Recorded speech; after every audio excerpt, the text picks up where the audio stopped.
Hello friend, नमस्ते, नी हाओ, राम राम। कैसे आप सभी लोग? मैं उम्मीद रखूँगा आप सब लोग खुश होंगे और सही सलामत होंगे, मेरी स्टोरी लाइन को एंजॉय कर रहे होंगे। वैसे मैंने शायद 2 दिन तक स्टोरी अभी तक नहीं डाला है, पर थोड़ा-सा काम रह गया था इसलिए मैं स्टोरी नहीं डाल पाया और वैसे भी कभी-कभी थोड़ा-सा रेस्ट लेना चाहिए। तो सब लोग सही सलामत होंगे, मैं ऐसा ही उम्मीद रखूँगा। तो ज़्यादा देर नहीं करेंगे, चलिए आज एक नई स्टोरी बनाते हैं। वैसे ज़्यादातर स्टोरी ना मैं जैसे-तैसे करके उठा लेता हूँ, पर मुझे बहुत दिनों से ना एक खट्टा, मीठा, तीखा ऐसी कोई स्टोरी चाहिए था। मतलब मैं कभी-कभी ऐसी स्टोरी लाती हूँ जो बहुत ही ज़्यादा इमोशनल हो, बहुत ही ज़्यादा फ़नी हो, पर कोई ऐसा स्टोरी जिसमें लड़ाई झगड़ा ना हो तो मज़ा नहीं आएगा। थोड़ा-सा फैमिली का ड्रामा तो चाहिए, है ना? ज़्यादातर स्टोरी में जैसे बाहर का प्रॉब्लम, अंदर का प्रॉब्लम ऐसे बहुत सारे होते हैं। तो मुझे लगता है मुझे एक ऐसी स्टोरी लानी चाहिए जिसमें फ़िलहाल के लिए थोड़ा-सा खट्टा, मीठा, तीखा हर तरीके का एहसास हो। पर उससे पहले पिछले वीडियो का मैं जितने सारे कमेंट आया वो दिखाना चाहूँगा। सबसे पहले कमेंट किया था मुझे अंशु ने, तो ब्रदर ने 2 कमेंट किया था। आप सबसे पहला कमेंट दे सकते हो जहाँ पर हार्ट लिखा हुआ है और दूसरा कमेंट ये रहा उनका। और फिर मुझे ब्रदर ने कमेंट किया था मुकेश भाई ने, ये रहा उनका कमेंट। और मुझे ना मेरी एक स्टोरी में एक नया कमेंट मिला है। उनका नाम शायद तमन्ना होगा। तो उन्होंने मुझे रिक्वेस्ट किया है कि आप सिर्फ़ ऑन्शियन स्टोरी लाते हो, तो कभी-कभी तेकुक या फिर जंगकुक जैसी स्टोरी भी लाया करो। तो आपने मुझे स्टेप फादर या फिर स्टेप ब्रदर वाली कोई स्टोरी लाने के लिए कहा है, तो आपका बहुत-बहुत शुक्रिया। मैं ज़रूर कोशिश करूँगा। हाँ, स्टेप फादर की स्टोरी लाना थोड़ा-सा मुश्किल है, पर स्टेप ब्रदर की स्टोरी मैं ज़रूर ला सकता हूँ। और आपने जैसा कहा है, पर मैं ये कहना चाहूँगा आप आपका और सारा जो मतलब बात है मेरे साथ शेयर कर सकते हैं कि आपको स्टोरी चाहिए किस तरीके से, कैसा, क्या-क्या आप चाहे तो कह सकते हैं और अगर आप नहीं कहेंगे तो कोई बात नहीं, मैं आगे जाकर आपकी स्टोरी ला दूँगा। बस इतना ही कहना चाहूँगा, तो ज़्यादा देर में नहीं करना चाहूँगा। तो फिर चलिए हमारी आज की स्टोरी हम लोग स्टार्ट करते हैं। मुझे लगा एक ओमेगा वर्स स्टोरी लाना चाहिए, तो इस स्टोरी का मैंने फ़िलहाल के लिए कोई नाम नहीं दिया है। मुझे ऐसा कोई नाम दिमाग में भी नहीं आ रहा। मैंने सोचा है कि एक ऐसी स्टोरी जिसमें ओंगजी, उइंग दोनों बराबर होंगे। अल्फ़ा, ओमेगा वो लोग भले ही दोनों हैं, पर फिर भी दोनों एक ही होंगे। मतलब दोनों काम करते हैं, दोनों ऑफ़िस जाते हैं, दोनों अपना-अपना। इसमें उइंग का एक दुश्मन होगा, एक बहुत बड़ा दुश्मन जो हर वक्त उसे नीचा दिखाने की कोशिश करेगा, पर उइंग इस वक्त उससे ही लड़ेगा, वो भी अपने दिमाग का सबसे बेहतरीन इस्तेमाल करके। तो फिर चलिए अपनी आंखें बंद कर लीजिए, कान में हेडफोन लगा लीजिए, आवाज़ को धीमे कर दीजिए और अपने सबसे ज़्यादा मनपसंद वही प्लेस, वही जगह के बारे में सोचिए जहाँ पर आप इस वक्त जाना चाहते हैं।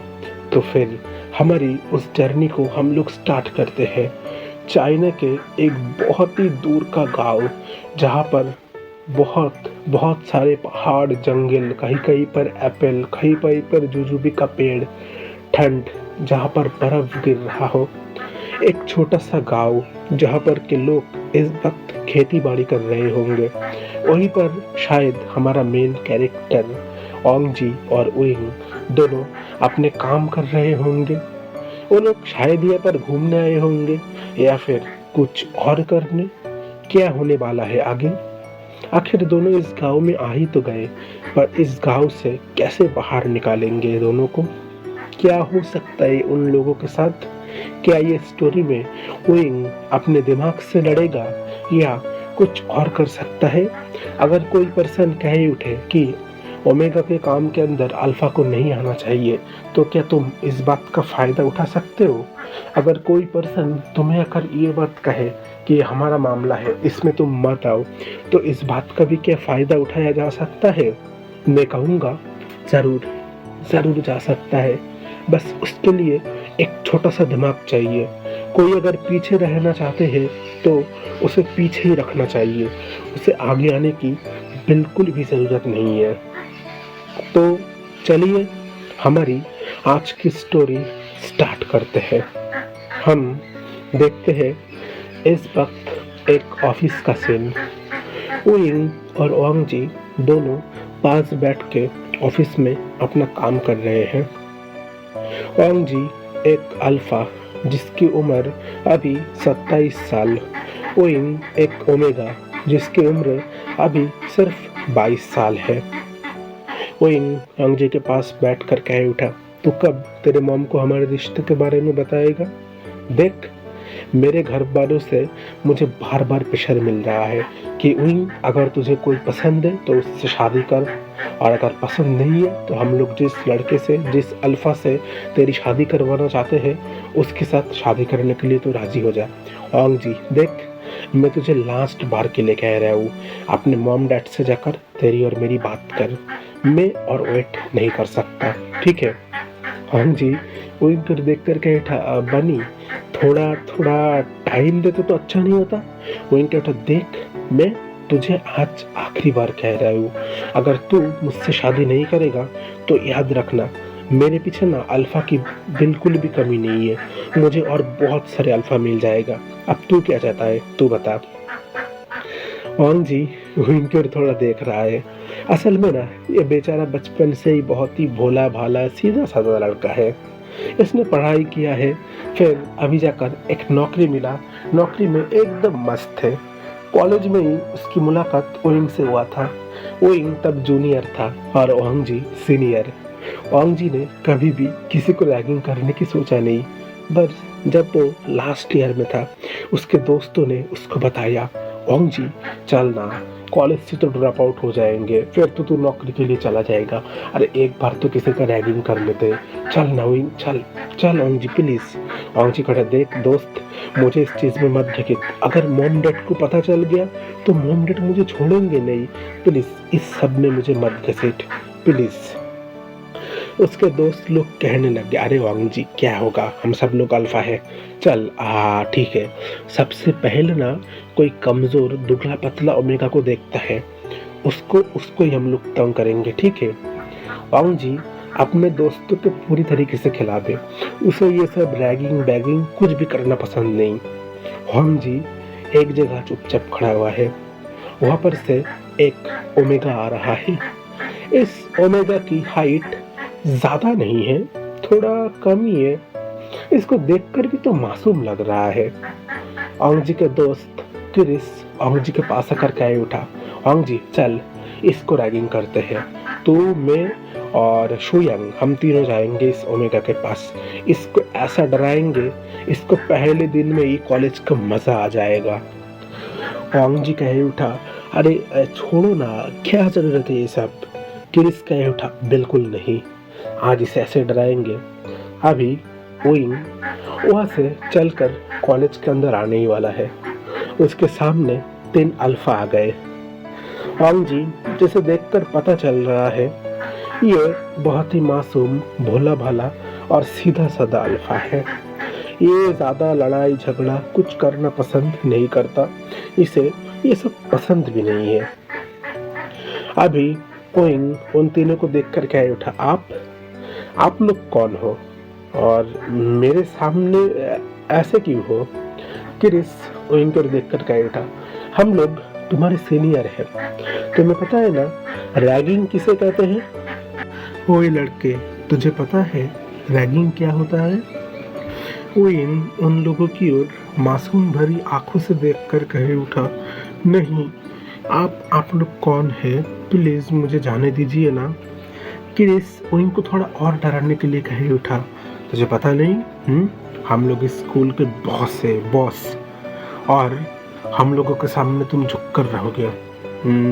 ठीक है ओमेगा, वैसे तू बच्चा है और नया है, आज बस तुझे एक ही काम करना होगा। अगर इस काम को कर दिया तो हम लोग तुझे छोड़ देंगे। ओइंग उन लोगों की ओर मासूम भरी नज़रों से देखकर कह उठा, मुझे क्या काम करना होगा? क्रिस कह उठा, उधर उस बुढ़े को देख रहा है?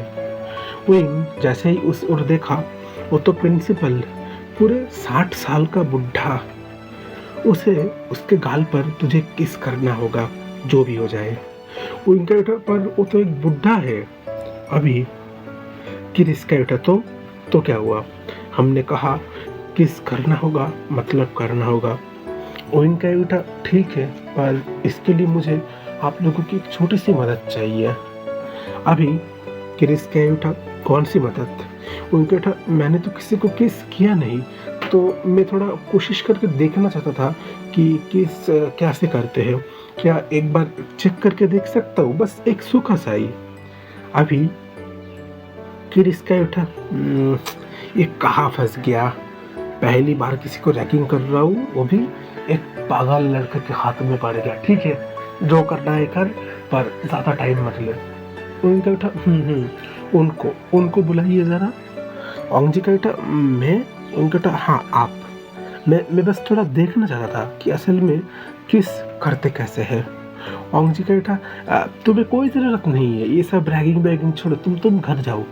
क्रिस ओंग जी को देख कर कहता, ओंग जी तू क्या कर रहा है? स्ट्रांग बन, हम लोग अल्फा है, वो एक ओमेगा है, तो ओमेगा के सामने ऐसे झुक रहा है। ओइंग ने ओंग जी की ओर देखा, एक डेविल स्माइल करके उसका बाल खींच कर अपनी ओर करके एक बहुत ही डीप पैशनेटली पर एक बहुत ही बुरी तरीके से किस कर रहा है। ओंग जी सांस नहीं ले पा रहा। ओंग जी इस वक्त ऐसे रिएक्शन कर रहा है जैसे वो अभी इसी वक्त दम घुट के मर जाएगा। कुछ टाइम बाद ओइंग ने जब ओंग जी को थोड़ा, उसका होठ पूरी तरीके से 2 जगह कट गया था, वहाँ से ब्लड निकल रहा था। ओंग जी ओइंग को देख कर कह उठा, तुम मेरे साथ ऐसा कैसे कर सकते हो? तुमने तुमने तुमने ये क्या किया? तुम बहुत बुरे ओमेगा हो। ओइंग ओंग जी को देख कर कह उठा, मैं ऐसा ही हूँ। क्रिस उसके सामने आकर कह उठा, अब जाओ उस बूढ़े आदमी को किस करो। ओइंग कह उठा, क्या? बूढ़े आदमी को? अच्छा, तुझे किस करने का बहुत शौक है ना? ओइंग ने क्रिस का एक हाथ पकड़ के तुरंत क्रिस को खींचते पास में एक सीनियर लड़की के पास ले आया और ओइंग कह उठा, आंटी आंटी मेरी मदद करिए ना। अभी वो सीनियर लड़की ओइंग की ओर देख कर कह उठा, है तुझे क्या लगता है मैं मेरा उम्र अभी इतना कम है और तुझे मुझे देखकर आंटी लग रहा है?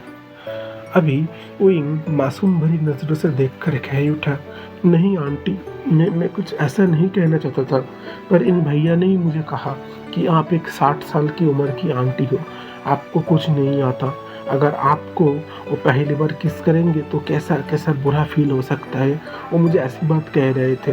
वो कह रहे थे आपको ज़िंदगी में कोई अल्फ़ा नहीं मिलेगा, आप तो कुमारी ही मर जाओगे, कोई अल्फ़ा आपको टच भी नहीं करेगा, आप तो भैंस जैसी मोटी हो।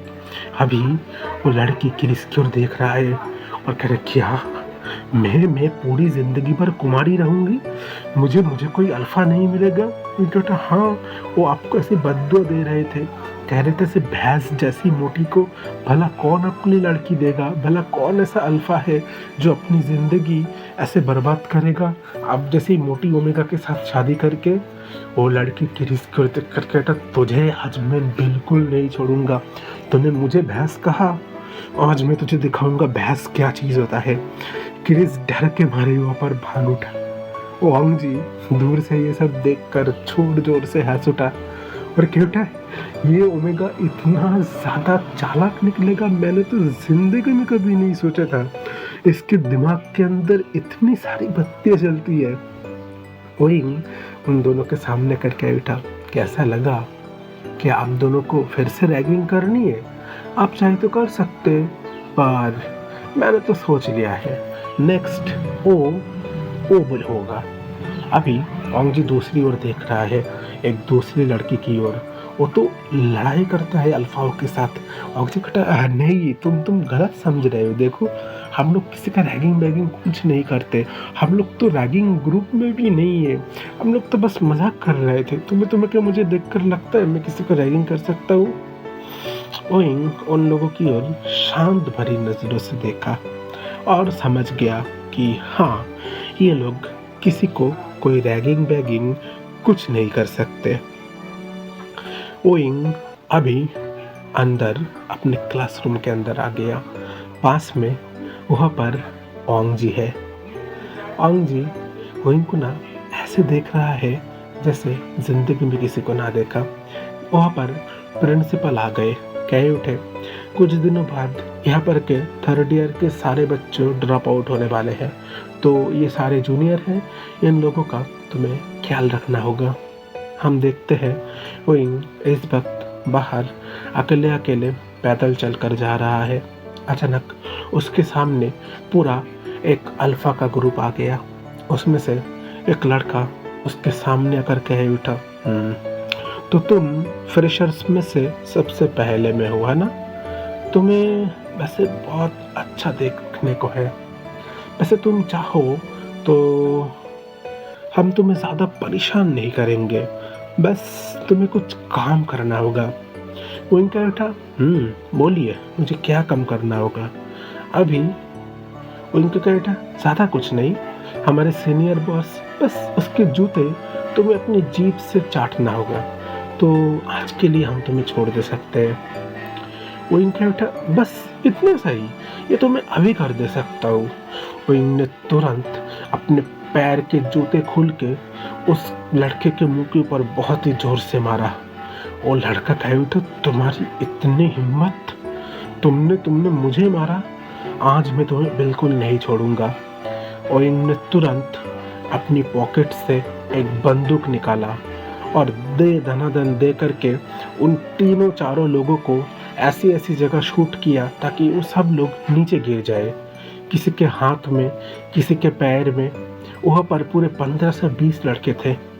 ओंग जी देख कर कहे, तुम्हारे पास बंदूक कहाँ से आ सकता है? तुम कौन हो तुम? वहीं क्या उठा, मैं कोई नहीं हूँ, बस तुम लोगों को कहना भूल गया, मेरे डैड इस जगह के इंस्पेक्टर हैं जिनका आज ही यहाँ पर भर्ती हुआ है। और मुझे मेरे डैड ने बताया था इस कॉलेज में करीब 2 महीने पहले एक लड़के के साथ रैगिंग हुआ था जिसने छत से नीचे कूदकर सुसाइड कर लिया, और मुझे उन ग्रुप को पकड़ना था और मैं उनका ही सबसे छोटा ओमेगा बेटा हूँ, तो ये काम मुझे ही तो करना था। हम देखते हैं थोड़ी देर बाद कटे वहाँ पर पूरे पुलिस की टीम आ चुका है। ओइंग अपने डैड के पास खड़ा है, लैनजन दूर से देख रहा है। क्रिस और शुयांग दोनों ही बहुत डरे हुए हैं। अभी ओंग जी कहता, देख मैंने तुझे मना किया था ये सब मत कर, अगर इसने हम दोनों का नाम बता दिया तो क्या होगा? अभी क्रिस कह उठा, मुझे कैसे पता चलेगा कि पहले दिन अगर किसी को हम लोग ऐसे रैगिंग करने जाएंगे और खुद यहाँ पर का इंस्पेक्टर का सबसे छोटा बेटा निकल जाएगा। पहले तो उस मोटी लड़की ने मुझे बहुत मारा, मुझे जेल में नहीं जाना, मेरे मॉम डैड को पता चला तो मुझे बहुत मारेंगे। ओंग जी कह ठहरे, तुझे तो मारेंगे और मुझे तो घर से ही निकाल देंगे। हे गॉड, मैं किधर फंस गया? ये मैं तुम लोगों से क्यों दोस्ती किया? आज अगर उसने नाम बता दिया। ओइंग अपने डैड को एक एक करके नाम बता रहा था और पूरा ग्रुप के बारे में बता रहा था। वहाँ पर खुद प्रिंसिपल थे। प्रिंसिपल कह उठे, I am so sorry mister Jianchan, पर हम क्या कर सकते थे? इस ग्रुप को पकड़ना सच में बहुत मुश्किल था और कोई गवाह देने के लिए तैयार ही नहीं हो रहा था। अगर कोई एक कंप्लेन करता भी ना तो बाकी सारे चुप कर बैठते, तो मैंने सोचा नहीं था कि खुद आपका बेटा यहाँ पर आ जाएगा पढ़ने के लिए। अभी मिस्टर जियांग फिमेन देखकर कहता, मुझे भी पहले ऐसा लगा था, पर मेरे बेटे ने खुद ही मुझे कहा कि वो खुद कॉलेज में भर्ती होना चाहता है, तो मैंने सोचा एक तीर से 2 निशाना ऐसे ही साध लेता हूँ। वो हंग जी की ओर देख रहा है। हंग जी, उसके आंखों में से आंसू निकल रहा है। उसे जेल नहीं जाना। अरे उसने तो जिंदगी में एक मच्छर भी नहीं मारा और उसे सीधा जेल जाना पड़ेगा। होइंग कुछ नहीं बताया। थोड़ी देर में पुलिस के लोग वहां से चले गए। ओइंग उन तीनों के सामने आ गया। वांग जी कह उठा, तुम्हारा थैंक यू, तुमने हमारा नाम नहीं बताया। ओइंग कह उठा, पता है तुम लोगों का नाम क्यों नहीं बताया मैंने? वांग जी कह उठा, पता है, क्योंकि हम लोग तो कभी किसी का रैगिंग करते नहीं थे। ये तो बस पहली बार था, हम ड्रॉप आउट होने वाले थे, इसलिए थोड़ा सा मजाक कर रहे थे। ओइंग कह उठा, बिल्कुल नहीं, मुझे एक नौकर की ज़रूरत है। अब वैसे मैंने तुम्हारा टेस्ट किया, सच में तुम बहुत ही ज़्यादा टेस्टी, यमी और डिलीशियस हो। हंग जी कहता, मैं कोई खाने की चीज़ थोड़ी हूँ, मैं एक इंसान हूँ, एक अल्फ़ा हूँ। वहीं कहता, अल्फ़ा हो, बहुत ही ज़्यादा सेक्सी हो तुम। वो हंग जी कहता, देखो मुझसे मुझसे ऐसे ऐसे बात मत करो, ये सब गंदे गंदे बात नहीं करते। वहीं कह उठा, अरे गंदे गंदे बात नहीं करूँगा तो क्या करूँगा? तुम एक अल्फा हो, मैं एक ओमेगा हूँ। औंग जी कह उठा, देखो देखो, दूर रहो मुझसे, मुझसे दूर रहो, नहीं तो मैं पुलिस को सब बता दूंगा। तुम बहुत बहुत बुरे हो। वहीं कह उठा, तुम पुलिस को क्या बताओगे? मेरे डैड तो खुद ही पुलिस ऑफिसर है और तुम जाकर पुलिस को बताओगे? वांग जी रो उठा, कहते, देखो प्लीज मुझे छोड़ दो, मुझसे गलती हो गई, मैं कभी भी तुम्हारे पीछे नहीं आऊँगा, कुछ भी नहीं करूँगा, प्लीज प्लीज मुझे छोड़ दो, प्लीज मुझे छोड़ दो। मेरे मॉम डैड को पता चला, मुझे बहुत मारेंगे, प्लीज तुम ऐसा मत करो। हुई जोर जोर से हंसकर कह उठा, ठीक है छोड़ दूंगा, बस मैं तुम्हें जो कहूँ तुम्हें मेरी वही बात मानना होगा, और तुम्हारे इस दो नालायक दोस्त को भी। औंग जी कह उठा, सब मानूंगा, सब मानूंगा। यहाँ से दिन बीतना शुरू कर दिया। औंग जी ने 6 महीने के अंदर एक जॉब ढूंढ लिया। वो अपने जॉब में ही रहता था। ओइंग से उसका बात फ़ोन पर ही होते रहा था। ओइंग ने जब कॉलेज ड्रॉप आउट कर लिया, ओइंग ने भी उसी कंपनी पर अप्लाई किया था, और फिर उनकी दोस्ती से धीरे धीरे प्यार हो गया। ओइंग अभी उसके घर से उसे प्रेशर आ रहा है शादी के लिए। औंग जी ने सोच लिया वो अपने मॉम डैड को बताएगा। रात में औंग जी बैठा हुआ है अपने मॉम के सामने। उसकी मॉम मैडम लैन देख कर कह उठा, क्या हुआ लैंजा, कुछ बताना चाहते हो तुम? औंग जी कहा, हाँ मॉम, मैं किसी से प्यार करता हूँ, उससे मैं शादी करना चाहता हूँ। औंग जी का मॉम औंग जी को देख कर उठा, ये तो बहुत अच्छी बात है, हमें कोई एतराज़ नहीं, कौन है वो? अभी औंग जी कह उठा, यहाँ पर के इंस्पेक्टर, उनका सबसे छोटा ओमेगा बेटा, मैं उससे प्यार करता हूँ। औंग जी के डैड ये सुनकर कहते, क्या तुम तो जिंदगी में एक मच्छर भी नहीं मारते थे और तुमने सीधा एक पुलिस की ओमेगा लड़के को पटा लिया। वाह, मानना पड़ेगा, मुझसे भी ज़्यादा टैलेंट है, मैंने तो तुम्हारे मॉम को कॉलेज में पटाया था। वो लोग ऐसे ही हंसी मजाक कर रहे थे। देखते देखते ओइंग और वांग जी दोनों की शादी हो चुकी है। दोनों अपनी ज़िंदगी में खुश है। उन लोगों का शादी का 1 महीना हो चुका है। वांग जी को अचानक कॉल आया उसकी दादी का। उसका दादी शहर में आने वाला है। औंग जी की मॉम जैसे ही ये बात सुने, वो ना बिल्कुल भी मनी मन खुश नहीं हुए।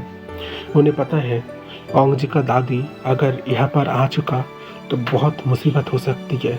ओइंग और उसकी दादी के अंदर बहुत ही ज़्यादा लड़ाई हो सकता है। ओइंग आज का मॉडर्न ओमेगा है, वो पुराने ज़माने का बिल्कुल भी नहीं है, और उनके साथ तो किसी की भी बनती नहीं है। हम देखते हैं नेक्स्ट डे का सीन। औंग जी का दादी इस वक्त घर के सामने आ चुका है। ओइंग और मैडम लैन यानी कि मैडम आया दोनों खड़े हुए हैं पास में। ओइंग कह उठा, मॉम मुझे यहाँ पर खड़ा करके क्यों रखा है? अभी आया कह उठे, ओइंग चुप, एकदम बात नहीं करना, मैं जो कहूँगा वही बात सुनना, ठीक है? नहीं तो दादी बहुत गुस्से ले, वो गुस्सा कर सकती है। अभी हम देखते हैं एक बूढ़ी औरत वहाँ पर आ गए। अभी विंग उन्हें देखकर बो किया, आया भी उन्हें देखकर बो किया। तब मैडम लैन उन लोगों को देखकर कह उठा, अच्छा तो ये तुम्हारा ओमेगा है ना? और जी कहता, हाँ दादी, ये मेरा ओमेगा है। मैं सभी लोगों से एक बात कहना चाहूँगा कि वांग जी यहाँ पर उसके फैमिली के सारे मेंबर हैं, आप लोगों को समझने में आसानी हो इसलिए मैं वांग जी के मॉम उसे आया बुलाऊँगा, वांग जी की दादी को मैं मैडम लैन बुलाऊँगा और वांग जी के डैड को मैं मिस्टर लैन बुलाऊँगा। मैं समझ कह सकता हूँ कि आप लोगों को समझने में आसानी होगा। वांग जी दादी की ओर देखकर कह उठा, हाँ दादी, क्या आपको पसंद नहीं आया? अभी मैडम लैन कह उठा, वैसे तुम लोगों का लव मैरिज हुआ है ना? और मुझे कहता, हाँ दादी, आप लोगों को तो बुलाया था पर आप आए नहीं। अभी कह उठा, मेरी उम्र हो चुकी है, इतना मुझे चढ़ाई करना आता नहीं है, इसलिए शहर में आ नहीं पाया, और वैसे भी गांव बहुत अच्छा है। अभी दादी आया की ओर ऐसे देख रहे हैं जैसे आया उनके कितने जन्मों का दुश्मन है। वो आया की ओर देख कर कह उठे, अपने बेटे को भी अच्छा सिखाया है ना? खुद के जैसा बना लिया, जैसे तूने मेरे इस भोले भाले बेटे को कॉलेज में ऐसे क्या जादू किया था जो तेरे प्यार में गिर गया। मैंने कितने अच्छे अच्छे रिश्ते देख कर रखा था, मुझे कितना सारा डाउरी मिलता, और मैंने तेरे साथ मेरे बेटे की शादी मुझे मंजूरी देना पड़ा।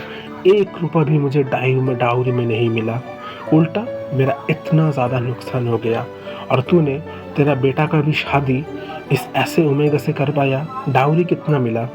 अभी आया मैडम की ओर देखकर कह उठे, मॉम, अभी सब लोग शहर में रहते हैं और ये मॉडर्न एरा है, अब डाउरी का दिन चला गया है, कोई डाउरी नहीं लेता, और आपके बेटे और मैंने तो प्यार करके शादी किया था। हमारे ससुर जी भी जब जिंदा थे उन्होंने भी तो कहा था कि ये सब डाउरी उनके फैमिली में कोई लेता नहीं है। अभी मैडम उनकी ओर देखकर कह उठा, अब तो मुझे सिखाएगा? हाँ, तूने क्या एक अल्फा को बर्थ दे दिया, तो मेरे सामने ऐसे ढींगे मार रहा है जैसे तूने क्या ना क्या कर दिया। अरे अगर तूने एक अल्फा को पैदा किया है तो मैं भी 10 अल्फा को पैदा कर सकता था। तो मुझे सिखा रहा है, मैं क्या करूं? हाँ। अभी आया उन लोगों के सामने, उनके सामने झुका हुआ है, वो इन देख रहा है। उसकी सास ना वो बहुत बहुत अच्छी है। वो इन जब से इस घर पर आया है उसके सास कभी भी उसके साथ लड़ाई नहीं करता।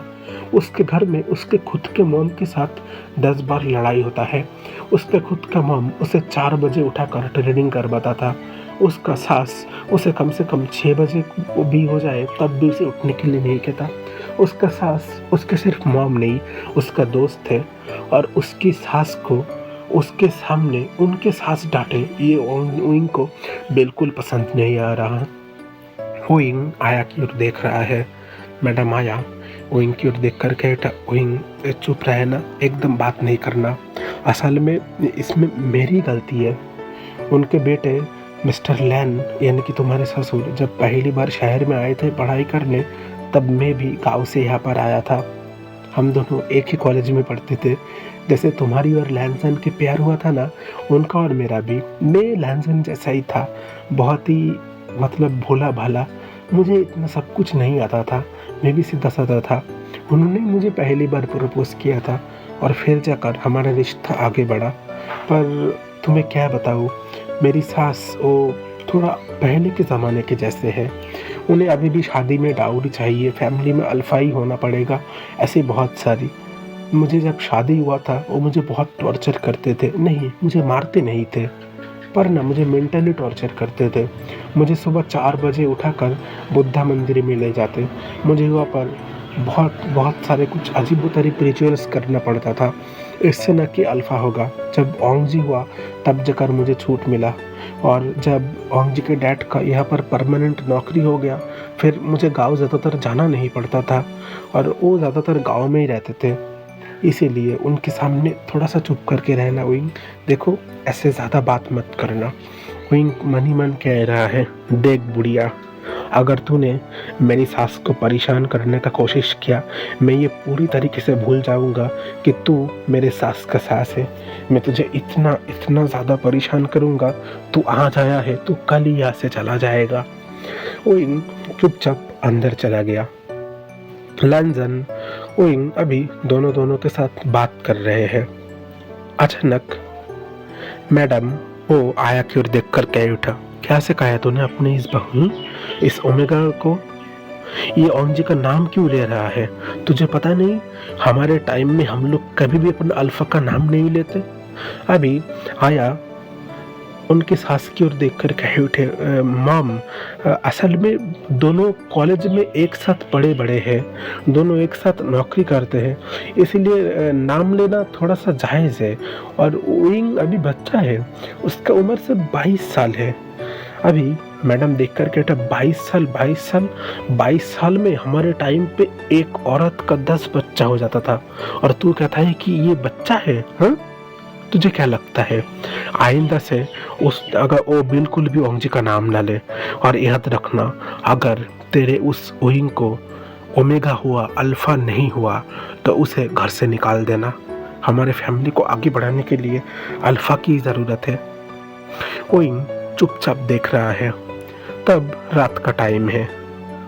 मैडम आया और ओइंग दोनों इस वक्त डिश वॉश कर रहे हैं। ओइंग बर्तनों को अच्छी तरीके से घिस रहा है और मैडम आया वो अच्छी तरीके से बर्तनों को धो रहे हैं। ओइंग कह उठा, मॉम, आपकी सास ऐसे क्यों है? वो तो खुद भी एक ओमेगा है, वो तो इस खानदान का ओमेगा नहीं है, तो फिर उन्हें अल्फा क्यों चाहिए? अभी ओइंग की ओर मैडम देखकर कह उठा, शायद उनके साथ भी ऐसा टॉर्चर हुआ था, उनके सास भी शायद उन्हें परेशान करते थे, इसलिए ऐसा बन गए। ओइंग कहता, तो आप क्यों नहीं बने? आप मुझे क्यों नहीं कहते कि मुझे अल्फा पैदा करना होगा? अगर मैंने अल्फा बेबी को बर्थ नहीं दिया तो मुझे आप निकाल देंगे। अभी मैडम ओइंग कर देखकर कह उठा, ओइंग, जब मैं पहली बार इस घर में आए थे ना, मुझे रिश्तेदारों से बहुत सारी बातें सुनने को मिलता था। कोई कहता था मैं अच्छा नहीं हूँ, कोई कहता था मैं शायद ओमेगा बेबी पैदा करूँगा। तो मैंने ना एक चीज़ सोचा, मैंने हर लोगों से सुना कि जो आज का सास है ना, वो कभी एक दिन बहू था। अगर बहू के ऊपर बहुत ही ज़्यादा टॉर्चर होता है ना, तो बहू बाद में जाकर एक बहुत ही बड़ा मॉन्स्टर या फिर एक डिक्टेटर सास बन जाता है। कुछ पर्सन को ऐसा लगता है कि हमारे साथ ऐसा हुआ, इसलिए हम इतने स्ट्रांग हैं, इसलिए हमें भी उसके साथ ऐसा करना चाहिए। पर मैंने नहीं सोचा। मैंने सोचा मेरे साथ जो भी गलत हुआ हो, मैं ना आगे जाकर ऐसा कुछ भी नहीं करूँगा। मेरे साथ जो भी हो सके, जो भी हो जाए, मैं आगे जाकर जो कोई भी मेरे सामने मेरे घर पे आएगा ना, मैं उसे इतना प्यार करके रखूँगा। तो मेरे ससुर वो कभी भी बुरे नहीं थे। वो मुझे हर वक्त कहते थे, मुझे अल्फा हो या ओमेगा हो, उन्हें कोई फ़र्क नहीं पड़ता। पर जब लैंजन हुआ था ना, तब मैं तो खुश था, तुम्हारे ससुर भी खुश थे, पर उससे भी ज़्यादा उनकी दादी खुश था। ओइंग, मैं तुम्हें कह रहा हूँ, मेरी सास मुझे जितना भी टॉर्चर कर ले, मैं तुम्हारा दोस्त, तुम्हारा मॉम बन के रहूँगा। मैं तुम्हारा सास बनना नहीं चाहता, मैं तुम्हें मदद करना चाहता हूँ। तुम्हें चाहे अल्फा हो, तुम्हें चाहे ओमेगा हो, मुझे कोई एतराज़ नहीं है। तब रात हो चुका है। ओइंग ओंग जी एक दूसरे को हक करके सो रहे हैं।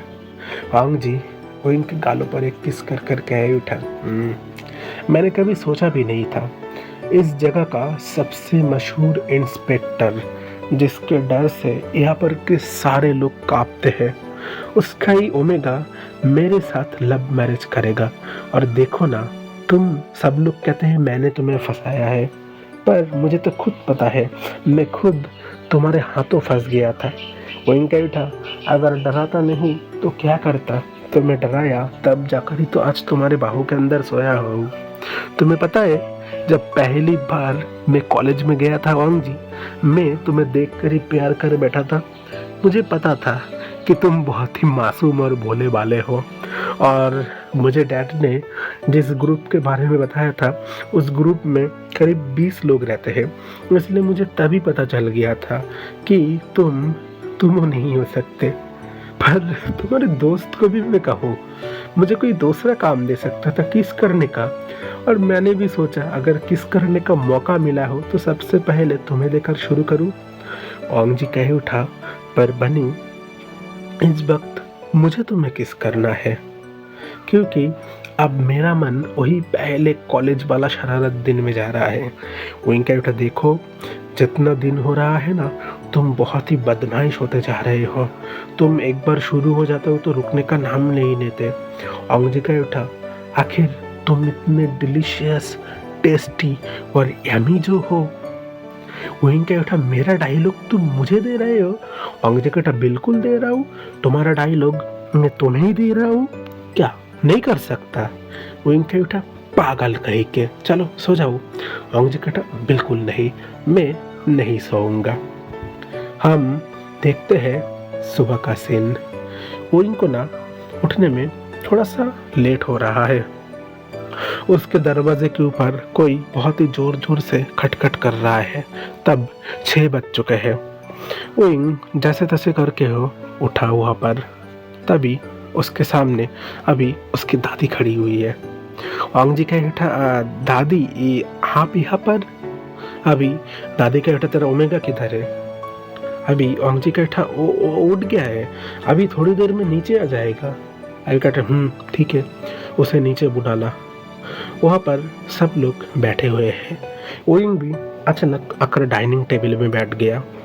दादी उनको देख कर कहता, ये ओमेगा यहाँ पर कैसे बैठ सकता है? क्या इसको पता नहीं हमारे फैमिली में सबसे पहले बड़े लोग खाएंगे? पहले मेरा बेटा लैंसन और मैं बैठकर खाएंगे, फिर आया और ओइंग दोनों बैठकर खाएंगे। ओइंग गुस्से से तिल मिलाते हुए अभी किचन के अंदर चला गया। वहाँ पर मैडम आया इस वक्त ऑमलेट बना रहे थे। अभी ओइंग को देख कर कहता, ओइंग बुरा मत मानो, वो थोड़े पहले के टाइम के है ना, इसलिए थोड़ा ऐसा वैसा बोल दिया। वो दिल के अच्छे हैं, पर ऐसा चलता था उनके टाइम में ना। पहले घर के सबसे बड़े लोगों को और बुजुर्ग लोगों को खाने को मिलता था, और फिर जाकर ओमेगा लोगों को खाने को मिलता है। वैसे वो तो 1 हफ्ते के लिए आए हैं, फिर चले जाएंगे। फिर पहले जैसे तुम सब लोग टेबल पर बैठना, मैं खाना दूंगा। उनके पर मुझे भूख लगी है अभी मैडम आया ने एक प्लेट पर टोस्ट, ऑमलेट, सलाद और उनको टोमेटो केचप दिया। कहता, लो खा लो, किसने मना किया है? तुम्हें डाइनिंग टेबल पर बैठने के लिए मना किया है, खाने के लिए तो मना नहीं किया। विंग कह उठा, बुढ़िया आज मैं तुझे इस घर से भगा कर ही रहूंगा। विंग अपने मन ही मन यही सोच रहा है, इसको इसी के जाल में फंसाऊंगा। तब शाम का सीन है। अभी मैडम आया ने विंग की ओर देखकर कहा, विंग आज तुम्हें खुद क्या तो चाय बनाना है और तुम्हें उनको चाय परोसना है, पता है ना? विंग कहता, मॉम मुझे पता है, मुझे क्या करना है क्या नहीं करना, आप बिल्कुल चिंता मत करिए। विंग ने अपने हाथों से चाय बनाया। कप में चाय लेकर जब उसने दादी के सामने चाय को दिया, दादी देखकर कह उठा, ऐसे चाय देते हैं? ऐसे नीचे झुककर, सिर झुकाकर फिर बड़ों को चाय देना चाहिए। विंग उनके सामने वही किया। अभी दादी कह उठा, ये हुई ना बात, हमारे ज़माने में ऐसा ही होता था, ओमेगा लोग ऐसे पैरों के नीचे बैठते, तुम्हें पता है ना, बैठो। विंग वहाँ पर नीचे बैठ गया। विंग कह रहा है मन ही मन, आज तू जितना हो सके कर ले बुढ़िया, कल मैं तुझे दिखाऊंगा मैं क्या चीज़ हूँ। तुझे अगर 2 दिन में ना मैं इस घर से नहीं भगाया तो मेरे डैड भी इस जगह के इंस्पेक्टर नहीं, मैं भी उनका सबसे छोटा ओमेगा नहीं। मैं तुझे दिखाऊंगा मैं क्या चीज़ हूँ। दादी उस दिन विंग को ना हर एक तरीके का रूल समझा रहा था। विंग, तुम्हें ये करना है, तुम ओमेगा हो, तुम ऐसे चल नहीं सकते, तुम ऐसे बैठ नहीं सकते। मिस्टर लैन जब अपने मॉम को कहने वाले थे, मॉम प्लीज ये सब छोड़ दीजिए ना, आजकल का ज़माना बदल चुका है, आजकल के ओमेगा ऐसे घर में बैठे नहीं रहते, उन्हें काम होता है। वो कहता, देख तो हम ओमेगा के बीच मत आ। हम ओमेगा लोग जो भी काम करें तो एक अल्फा होकर हम लोगों के बीच बोलने के लिए मत आ। हम लोग जो भी करें। उन लोग कहे उठा ठीक है। हम देखते हैं नेक्स्ट डे का सीन। दादी की ना पैरों पे थोड़ा दर्द कर रहा था। उनके पैर में इतना दर्द हो रहा था, तभी वो जोर से चीख कर कहता है, ए किधर गया तू, आया जल्दी जल्दी यहाँ पर मेरी दवाई लेकर आ, मेरे पैर में मेरे कमर में दर्द हो रहा है। हम देखते हैं मैडम आया अपने हाथ में टैबलेट का बॉक्स लेकर जा रहा था। वो इनका उठा, मॉम आप किधर जा रहे हैं? मैडम कह उठा, मेरी सास को तुम तो देख ही रहे हो, उनको पैर में और कमर में दर्द हो रहा है, उनको ये टैबलेट देना पड़ेगा। वो इनका उठा, मॉम आप मुझे दीजिए, मैं जा कर दूंगा। वो कह उठा, नहीं तुम मत जाओ, देखो मैं जाता हूँ। ओइंग कह उठा, मॉम मैं तो कह रहा हूँ कुछ नहीं होगा। ओइंग ने उस बॉक्स को अपने हाथों पर लिया और फिर अपने रूम के अंदर जाकर उस बॉक्स को रखकर अपनी दादी के सामने कर उसने कुछ पत्ते उनके हाथ में थमा दिया। अभी दादी ये देखकर क्या उठा, ये क्या है? उनका उठा, दादी आप पहचान नहीं रहे ये क्या है? आपके जमाने में तो दवाई नहीं था, तब लोग तो ऐसे जड़ी बूटी से काम चलाते थे, इसलिए मैंने सोचा आप तो पहले ज़माने के इंसान हैं, ये सब वो सब मानते हैं। ये लीजिए, इन पत्तों से ही आप काम कर लीजिए। इस पत्तों को पहले इसमें पीस लीजिए और फिर इन सभी को अपने पैर पे और कमर पे लगा लीजिए। वो दादी वो इनको देखकर कहता, तुम्हारी इतनी हिम्मत, तुम मुझे ये पत्ता देते हो? मैं तुम्हें बिल्कुल नहीं छोड़ूंगा। ओंग जी किधर हो तुम? तुम्हारे इस पागल ओमेगा को अभी यहाँ से दफा करो, नहीं तो मैं इसे मार दूंगा। ये मुझे पागल कर रहा है, मुझसे जबान लड़ाने की उम्मीद करता है। वो वहां से बाहर निकल गया। तब शाम का सीन है। दादी ओंग जी की ओर देख कर कह उठा, ओंग जी मुझे थोड़ा मार्केट ले चलो ना, मैं मार्केट में कुछ सामान करना चाहता हूँ। वैसे तुम्हारा फ्यूचर में अगर बेबी हो तो अल्फा के लिए बहुत बहुत चीज़ें खरीदना तो पड़ेगा, है ना? अभी दादी उइंग की ओर देख रहा है। हुइंग उसके मन में कुछ सोच रहा है। हुइंग मुझे से कहता, लहंजा तुम मुझे कार की चाबी दो ना, मैं दादी को लेकर शॉपिंग कराऊंगा। वैसे दादी को समझने में आसानी होगा, प्लीज़ लहंजा मुझे दो, तुम्हें डैड के साथ काम करना है ना, ये लो तुम उनके साथ काम करो। अभी दादी मनी मन सोच रहा है अब ये फिर से क्या करेगा। हुइंग तब कार में लेकर दादी को शॉपिंग की ओर ले चले। ओइंग ने और दादी ने बहुत अच्छा शॉपिंग किया। दादी ओइंग को बार बार नीचा दिखा रहा था, उसको बार बार ये समझने की कोशिश कर रहा था उसने अगर अल्फा बेबी बॉय को पैदा किया तो बहुत अच्छा है, पर अगर उसने ओमेगा को पैदा किया तो उसे बिल्कुल भी नहीं छोड़ा जाएगा। ओइंग तब सारा सामान कार के अंदर ले लिया और फिर खुद कार ड्राइव करके आगे जा रहा है। दादी कहे उठा, मुझे लेकर जाओ, मुझे कहाँ छोड़कर जा रहे हो? वो कहता, क्या दादी आपको पता नहीं है, आपके जमाने में तो लोग पैदल चलकर मार्केट जाते थे, आप पहले जमाने के इंसान है ना, आप तो कार का यूज नहीं करेंगे, ठीक है आप पैदल चलकर आइए। ओइंग तब कार लेकर घर आ गया, उसने सारे सामान बाहर रखा। मैडम आया, ओइंग को देख कर क्या उठा, क्या हुआ ओइंग? दादी मतलब मेरी सास किधर है, तुम्हारी दादी किधर है? वो इनका उठा, मॉम मैं क्या कहूँ आपको, मैंने दादी को कहा था कार पे चढ़ने के लिए, पर वो मुझे कहे उठे, वो पहले ज़माने के इंसान है, उनके ज़माने में ना कार नहीं था, इसलिए पैदल चल कर ही आएंगे। हम देखते हैं तब तक दादी वहाँ पर आ गया।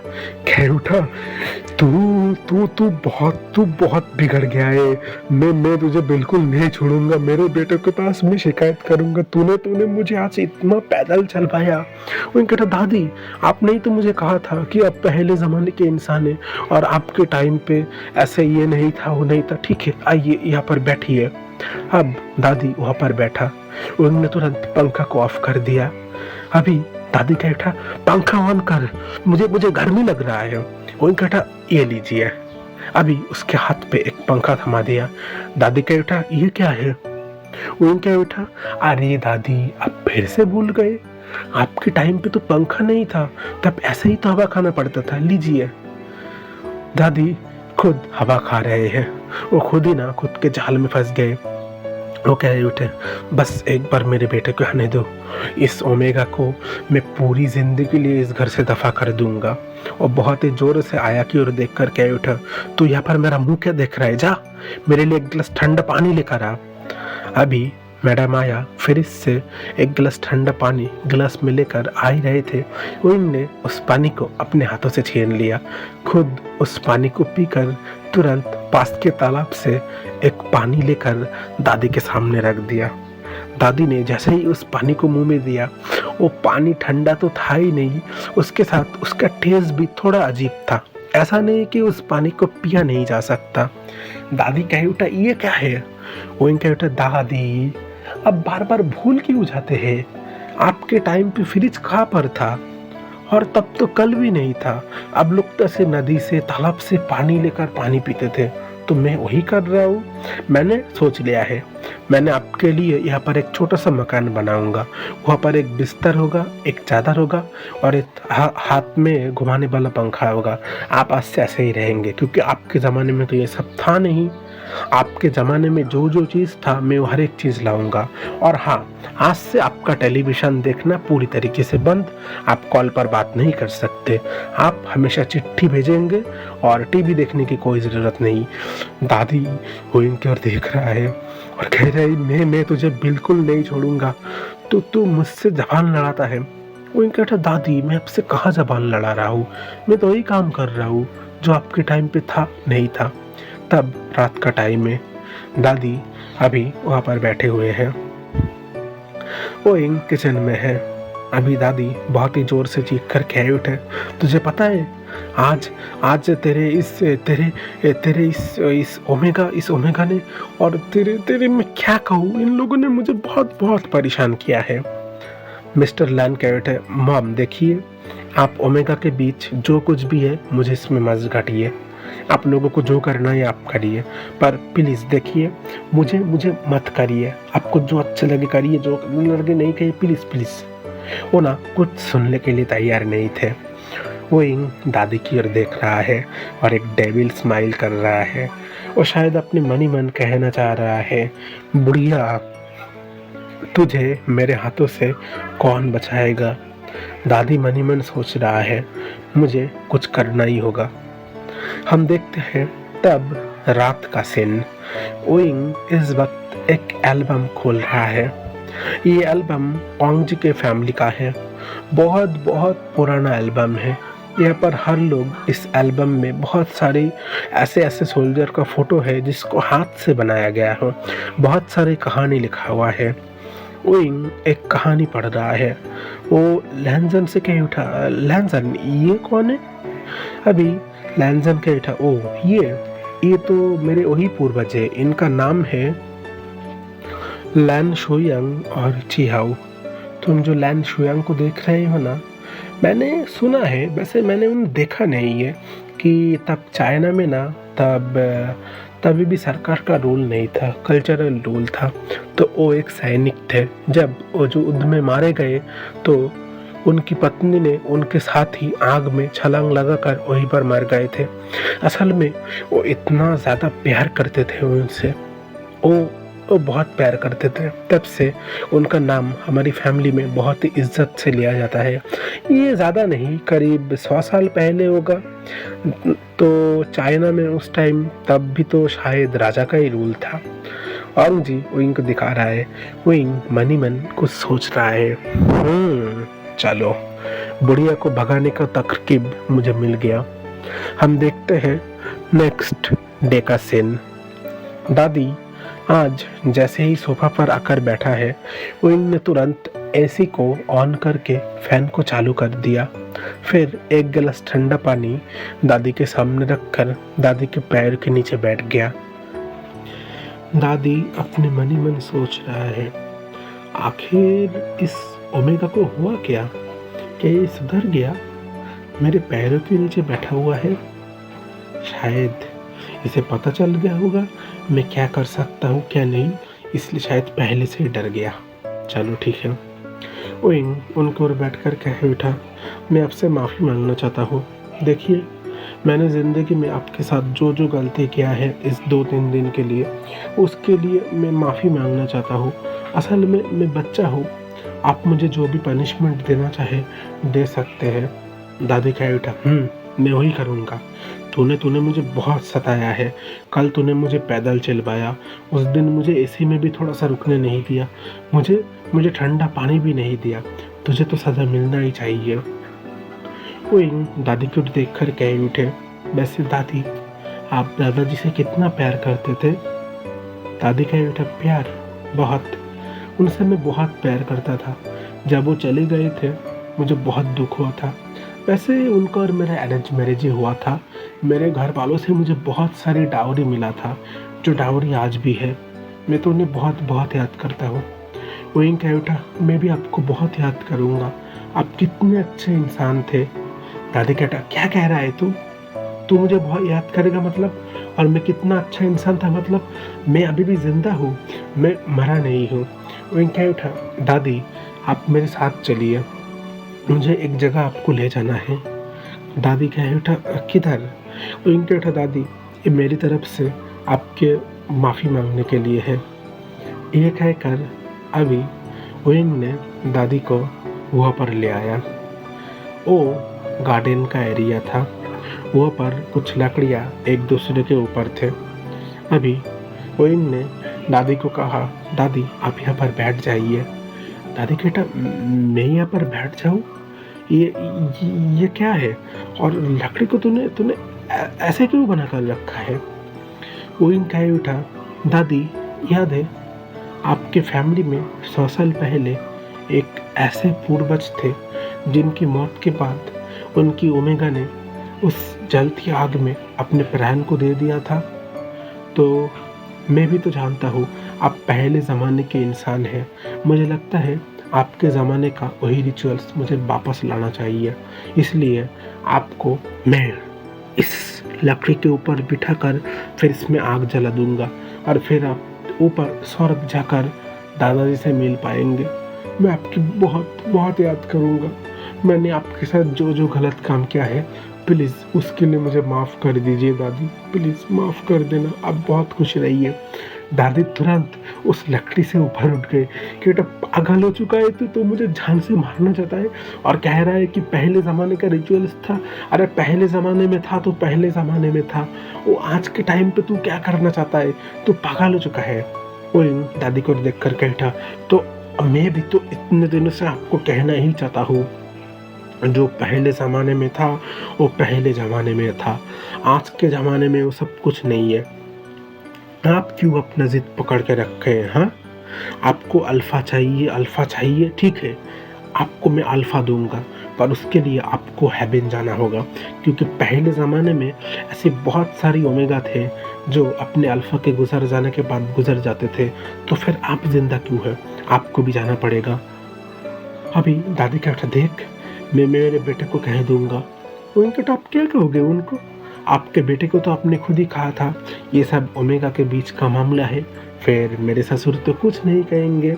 आपको अब इसके ऊपर बैठना ही होगा। क्या आप चाहते हैं कि दादाजी ऊपर अकेले रहे? आपको जाना चाहिए। अभी दादी बहुत ही जोर से चीख उठे और तुरंत अपने रूम के अंदर जाकर दरवाज़ा बंद कर दिया। वो कहता, प्लीज़ प्लीज़ मुझे घर जाने दो, प्लीज़ मुझे घर जाने दो, मैं कभी नहीं आऊँगा, प्लीज़ प्लीज़ मुझे घर जाने दो प्लीज़। मैं कहता, दादी क्या कह रहे हैं? आप घर नहीं जा सकते, आपको दादाजी के पास जाना होगा। दादाजी अकेले हैं, दादाजी को आपकी याद आ रही है। वो कह उठे, देख विंग देख, मुझसे गलती हो गई, मुझे मेरी पूरी गलती समझ में आ गया। अगर पहले ज़माने का हर चीज़ मैंने पकड़ के रखा तो मुझे मार देगा।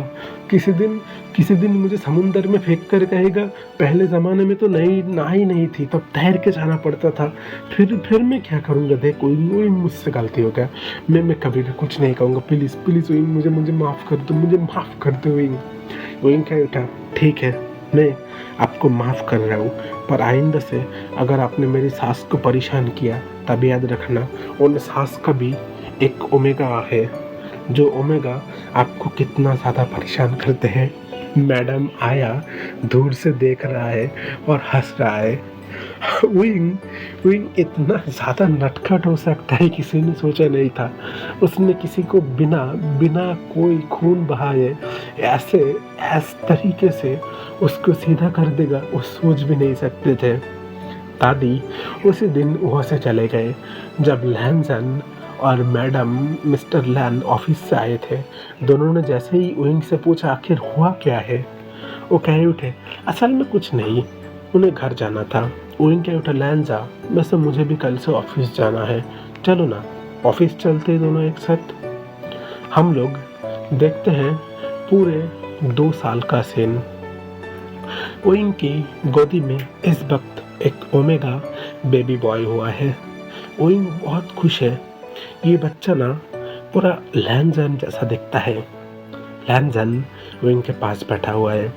विंग कह उठा लैंजा चल ना, आज रात दोनों मिलकर छत पर बैठ के ड्रिंक करेंगे, बहुत दिन हो गए ड्रिंक नहीं किया।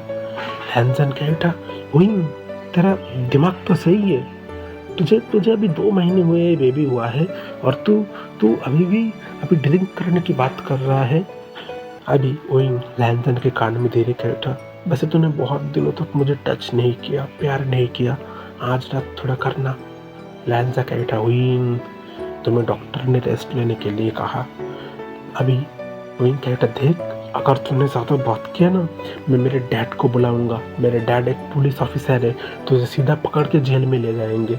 लैंजन कह उठा तू पागल है क्या, देख तू पहले शराब पीता था ठीक है, जब प्रेगनेंसी का टाइम आया मैंने मना किया था, मैं कह रहा हूँ तू और मैं एक साथ पहले की तरह छत पे बैठ के पियेंगे, बस और 2-3 महीने जाने दे, फिर देख तुझे तू और मैं फिर से पहले जैसे रहेंगे। प्लीज़ बेबी की खातिर मान जाओ, बेबी को भी दूध पीना है।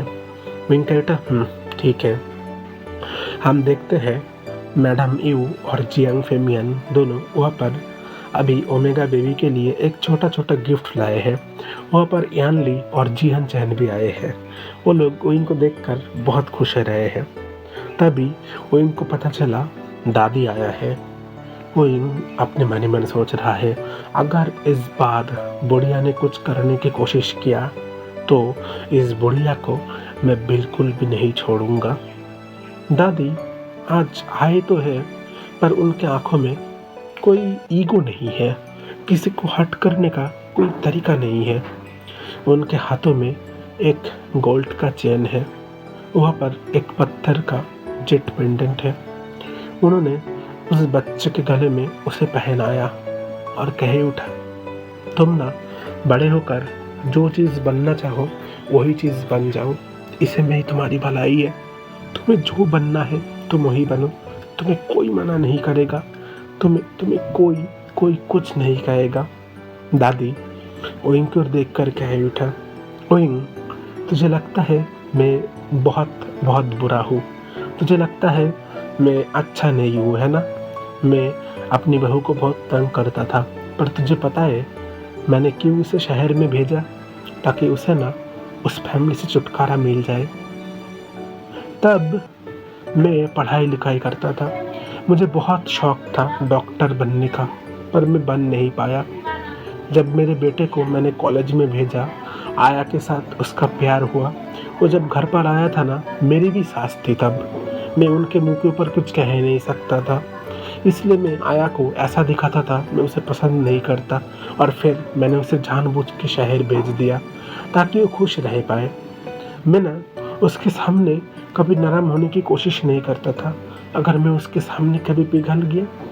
पर तेरे इस ओमेगा को देखकर ना मुझे मेरा बचपन याद आ रहा है। विंग मुझे ना तू बहुत बहुत नफरत कर, बहुत बुरा कर, पर इस बच्चे के सामने ऐसा मत कहना। मैं सच कह रहा हूँ, मैं मन से बहुत बहुत खुश हूँ। ये एक ओमेगा है। मैं बिल्कुल भी नफरत नहीं करता कि इस घर में सिर्फ अल्फा आए, बल्कि मैं बहुत खुश हूँ, बस मैं कह ही नहीं पाता। मुझे किसी ने कहने का मौका नहीं दिया। मेरे फैमिली में, इस फैमिली में मुझे पत्थर बना दिया, मुझे इंसान होने का मौका नहीं दिया। विंग के आंखों में आंसू था।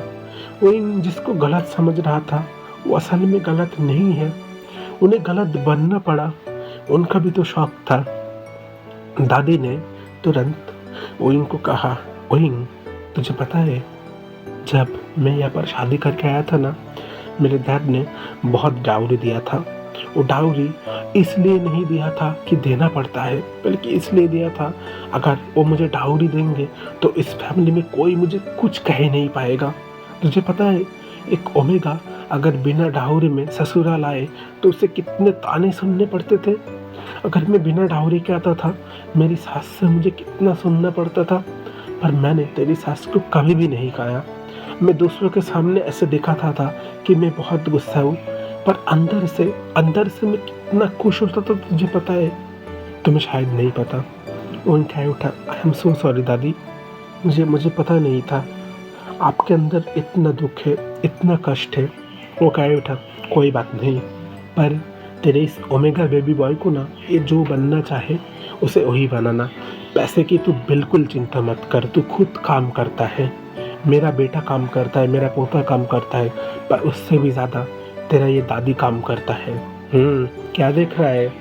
तेरी दादी को डॉक्टरी भले ही आज नहीं आता, पर आज भी मैं बहुत सारी जड़ी बूटी का काम करता हूँ। तूने जब उस दिन मुझे पत्ता दिया था ना, मैं खुशी हुआ था, क्योंकि मुझे उसका बहुत दिनों का शौक था। मैं तो खुद भूल गया था। तुझे पता है उस दिन जब तुमने मेरे हाथ पे 2 पत्ता दिया था, मुझे फिर याद आया था मैं गाँव जाकर फिर से वही पुरानी वाली डॉक्टरी सीखना शुरू कर दूंगा। और मैंने वही शुरू कर दिया है। मैं पैसा कमा रहा हूँ। बेटा सच में आप कर रहे हैं? अभी दादी का बेटा क्या लगा, इस बूढ़े हड्डी में अभी भी बहुत ताकत है। उस दिन जब मैं पैदल चल के आया था ना, सच में बहुत मज़ा आ गया था। चल आज फिर से एक बार करेंगे। मैं कहता, दादी आप भी ना, छोड़िए ना, जो सब हो गया। क्या बात, वैसे आप शराब पीते हैं? दादी कहता, बहुत पीता हूँ। शादी से पहले भाई के साथ छुप के पीता था, पर फिर जब शादी हो गया तो ओमेगा लोगों को तो शराब पीने की इजाज़त नहीं है, इसलिए पी नहीं पाता था, ज़्यादा छुप के पीना पड़ता था। अगर तुम कहो तो आज रात तू और मैं एक पैग ले ही लेंगे। वांगजी कटर, मैंने क्या गलत काम किया है? मुझे भी चाहिए। उधर मैडम आया कह उठी, और मैंने क्या गलत काम किया? वहाँ पर जितने भी सारे लोगों के थे, तो फिर हम लोगों ने क्या गलत काम किया है? हमें भी चाहिए एक पैग। अंग जगह बस आप लोगों को जिधर जो भी खाना है खाइए, पर मैं और विंग आज रात अकेले में थोड़ा रहेंगे। आप लोगों को जो करना है करिए। हम देखते हैं तब शाम का सीन। नीचे डाइनिंग हॉल पर सारे पर्सन बैठे हुए हैं। बेबी इस वक्त सो रहा है। अंग जी विंग दोनों इस वक्त छत पर है। नीचे दादी आया की ओर देख कर कह उठा, मैं बहुत खुश हूँ, तुमने विंग को बहुत अच्छी तरीके से इंसान किया। तुम्हें पता है आया, जब मैं पहली बार ससुराल आया था, मेरे ऊपर जो टॉर्चर होता था, मैंने भी सोच रखा था कि मेरे बाद जो आएगा मैं उसे टॉर्चर नहीं करूँगा। तुम्हें तो मैं सिर्फ मुंह से सुनाता था। मेरी सास मुझे उससे भी ज़्यादा टॉर्चर करता था, पर मैं जितना हो सके तुम्हारे तकलीफ़ को कम करने की कोशिश किया। मैडम आया आंटी की ओर देख कर कह उठा, कोई बात नहीं मम, जो हो गया वो हो गया। अभी विंग ओंग जी दोनों अपनी ज़िंदगी में आगे बढ़ रहे हैं। मैं उम्मीद रखूँगा उनको आगे जाकर और भी ज़्यादा सुख और शांति हो। वहाँ पर जियांग फेमियन और मैडम यू बैठे हुए हैं। अभी सभी लोग थोड़ा धीरे धीरे बात कर रहे थे। जियांग फेमियन कहता, क्या हुआ? मैं भले ही पुलिस ऑफिसर हूँ, पर आप लोगों का रिश्तेदार हूँ, ऐसे डर कर बात मत करिए। वहाँ पर मिस्टर लैन कह उठे, अब क्या पता आप लोग यहाँ पर भी वही रैगिंग वाले केस के लिए आए हो, हमारे घर में एक दूसरी तलाशी लेने। मैडम ही जोर से हंसकर कह उठे, हाँ आप भी ना, क्या कहते हैं, अब यहाँ पर हम लोग घूमने आए हैं, थोड़ी ड्यूटी करने। वहाँ पर छत पर विंग और ओंग जी है। ओंग जी विंग को देख कर कह उठा, विंग और मत पी, तो फिर से शादी से पहले कॉलेज में जैसा करता था ऐसा कर रहा है। अभी तूने 4 पैग ले लिया है, तूने कहा था सिर्फ 1 पैग लेगा। वो इनके उठा, लैन जा प्लीज़, दो ना, बहुत दिन तक नहीं पे, प्लीज़ लैन जा, बस और एक पैग प्लीज़ लैन जा, प्लीज़ मान जाओ। अभी लैन कह रहे, विंग तुझे तुझे बेबी संभालना है या मैं तुझे संभालूं? मैं तो पागल हो जाऊंगा। ओ गॉड, मैंने क्यों शादी किया इस पागल ओमेगा से? वांग जी ने ये बात जैसे ही कहा, ओइंग ने उसको अपनी करीब खींचकर कहा, क्या कहा तूने? हाँ, तुझे पता है मेरे डैड कौन है? वांग जी को हाँ पता है, तेरे डैड पुलिस ऑफिसर है। बहुत बहुत अच्छा होता अगर उस दिन तूने ये ना मेरा नाम बता दिया होता और मैं जेल में रहता, तो कम से कम मुझे फ्री में खाना तो मिल जाता, तुम्हारे जैसे पागल उम्र के साथ नहीं पढ़ना पड़ता। वो इनकेट अच्छा चल, आज मैं तुझे सजा दूंगा, तुझे इतना परेशान करूंगा, ये क्या कर। ओइंग ने वांग जी का दोनों हाथ पकड़ लिया, उसके होठों के साथ खुद के होठों को किस कर रहा है। वांग जी कहता, ओइंग क्या कर रहा है? वो कहता, वाह क्या प्यार कर रहा हूँ। तू क्या कह रहा है? हाँ, तू मुझे छोड़कर चला जाएगा है ना? मैं तुझे जाने ही नहीं दूंगा। आज आज मैं तुझे इतना तकलीफ दूंगा, इतना सजा दूंगा, तुझे मैं छोड़ूंगा नहीं। अभी वांग जी को ये कहकर उइंग उसके होठों पर किस कर रहा है, उसके गालों पर बाइट कर रहा है, उसके दोनों साइड पर बाइट कर रहा है। वांग जी कहता, उइंग उइंग पागल मत बन, कोई भी यहाँ पर आ सकता है, कोई भी यहाँ पर आ सकता है। तुरंत किसी की लड़की का चित्कार सुनने को मिला। हम साइड पे देखते हैं, यानली कहता, सो सॉरी, मैंने दोनों को डिस्टर्ब किया, मैं नहीं आऊँगा। यानली वहाँ से दौड़कर भाग गया। वांग जी कहता, उइंग तेरी सिस्टर ने देख लिया, मेरा इज्जत कहाँ पर रहेगा। अभी उइंग वांग जी के पास आकर कहते, पागल कहीं के, जिस दिन वो बेबी इस दुनिया में पैदा हुआ था ना, उसी दिन हर पर्सन को पता चल गया था कि तूने और मैंने कोई एक गलत काम किया है, जिसका नतीजा आज इस दुनिया पर आ चुका है। तो ज़्यादा मत कर, अब नेक्स्ट किसी को लाने का प्लान करो। अभी वांग जी उइंग दोनों की ओर ऐसे देख रहे हो जैसे क्या क्या देख रहा। उइंग उसके अंदर कोई शर्म नाम की चीज़ है ही नहीं, लग ही नहीं रहा कि वो कोई एक ओमेगा है। उन दोनों का प्यार ऐसे ही बना रहा है। तो फ्रेंड, कैसी लगी आपको हमारी आज की कहानी? एक बात कहूँ, मैं इस कहानी की मदद से क्या समझाना चाहता था, ऐसे बहुत सारी औरत हमारी दुनिया में है जो पढ़ाई लिखाई करती है पर उन्हें उनका ब्राइट फ्यूचर नहीं दिखाई देता। हमारे इंडिया में भी है ना, कोई एक सास बहुत ही ज़्यादा अपनी बहू के ऊपर टॉर्चर करता है। असल में ना उसके ऊपर भी टॉर्चर हुआ था। इसमें दो तरह का कैरेक्टर होता है। एक सास होता है जो अपनी बहू के ऊपर टॉर्चर करता है, और बहू बाद में जाकर अपनी बहू को टॉर्चर करता है। पर एक दूसरा सास होता है जो अपनी बहू पर टॉर्चर करता है, तो उसका जो बहू होता है ना, वो आगे जाकर अपनी बहू को टॉर्चर नहीं करता, वो खुद के ऊपर सारे सैक्रिफाइस ले लेता है। इस कहानी में ऐसा ही था। कोई पर्सन ऐसा है, उनके साथ जो हुआ वो अपनी सास के बहू के साथ ऐसा करते तो हैं पर कम, थोड़ा खुद को स्ट्रांग दिखाने की कोशिश करते हैं। क्योंकि जब वो पहली बार यहाँ पर आए थे, उनकी सोसाइटी ने, उनके पड़ोसन ने उन्हें यही सिखाया था कि तुम्हें स्ट्रांग बनना है। तो हर इंसान का एक दिल होता है, अल्फा ओमेगा, या फिर लड़का और लड़की दोनों को इक्वली हमें बड़ा करना चाहिए। हमारे घर में अगर लड़की हुई तो हमें जैसी खुशियाँ मनानी चाहिए, एक लड़का होने पर ऐसी ही खुशियाँ होनी चाहिए। लड़का होने पर आप ज़्यादा खुश, लड़की होने पर कम, ऐसा नहीं। तो उम्मीद रखता हूँ आज की स्टोरी आपको पसंद आई।